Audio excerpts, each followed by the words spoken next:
Díomh agus fáilte, hello and welcome. Banachtain a féile páric Díomh Goléir. Greetings to you all on this St. Patrick's Day. Agus tasúla gom méid lá iontach a gcuibh. Hope you all have a wonderful day today. Now I just thought I might do a clip just on this St. Patrick's Day. I'm kind of happy to come out and just do little bits like this. I was talking to a colleague of mine in Foss the other day, and we were just talking about the trades, and he's in the C&J area, that's carpentry and joinery. And we were talking about the syllabus, and he said it's been dumbed down as it moves forward. And a word he used, which I'd use often myself, he said the integrity has been taken out of the practice. And that's most unfortunate. In other words, that they're taking the skill that is being dumbed down.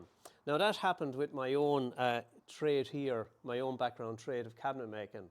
It is no longer on the syllabus anymore, and that's most unfortunate. It's been replaced by a more modern wood machining or wood manufacture and finishing, something like that.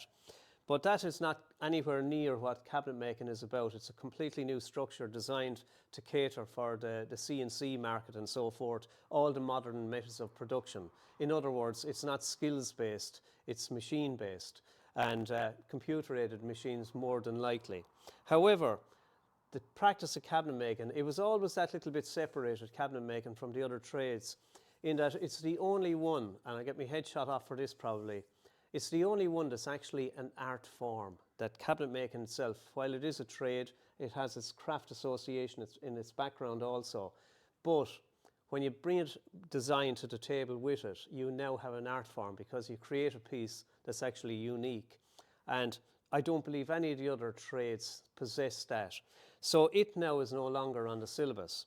So for anybody that's interested in learning the rudiments of woodworking and good woodworking practice, I might point out that there are other courses that are out there doing fine furniture making and design that are out there. So letter frac might be an example of it.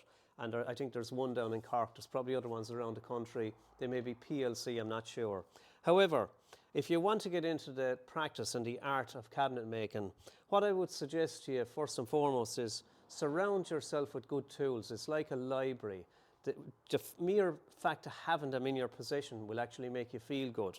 Now, don't buy new and don't buy cheap and don't buy cheap and cheerful. Buy old stock. You'll find stuff that's online. Somebody is selling off stuff, old suppliers. Get second-hand stuff. Get good second-hand chisels. Get good second-hand saws. They can all be sharpened. They can all be put back into use again. And the quality that's in them is much superior than what you'll get today. I will explain that, the whys and the whatnots as I go forward.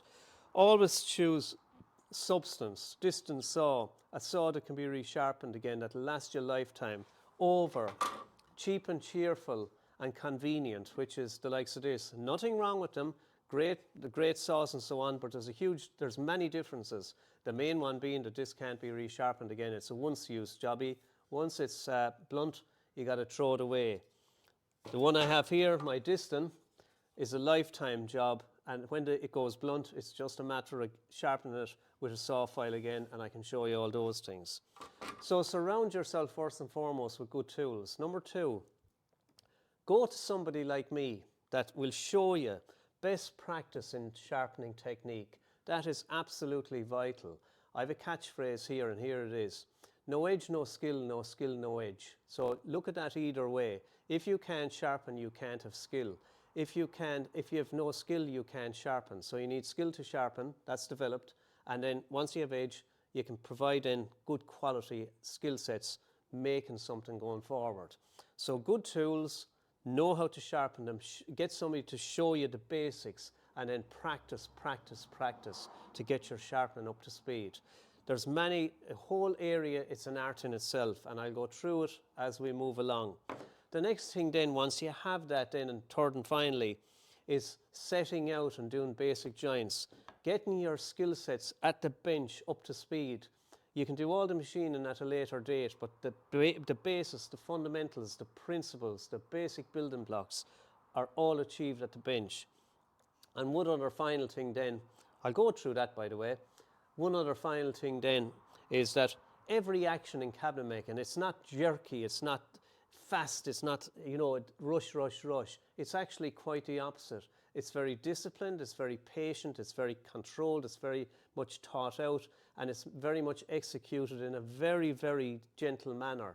And it's also so disciplined that when I call it just workshop hygiene, you don't work in a mess at any time. The tools here are merely laid out just to show you what's in front of me for this demo. But when you'd be working, the bench would be clear and you're only working with the tools that you need at that given time, as an example. But when you're working the tools then, let's say I'm just doing a little chamfer here, you're not working in a fashion that's, whereas like that, it's Speedy Gonzales stuff. You're working in a very methodical manner. You're listening to the sounds, you're listening to the flow, you're taking on board everything that it is you're doing, and you're totally focused on what you're doing there. So it's not rush and speed, it's controlled, it's disciplined, it's well thought out. Now, that's it for today. That's as much as I'll put forward to you. Mahuas vacant, good on you for looking. Feckin' to Galiwa. We'll see you soon. August long fall. Bye for now. Enjoy your St. Patrick's Day. And we'll come back the next day and we'll start showing you basic use of the tools when we're going to do jointing. So, God bless for now. Over and out.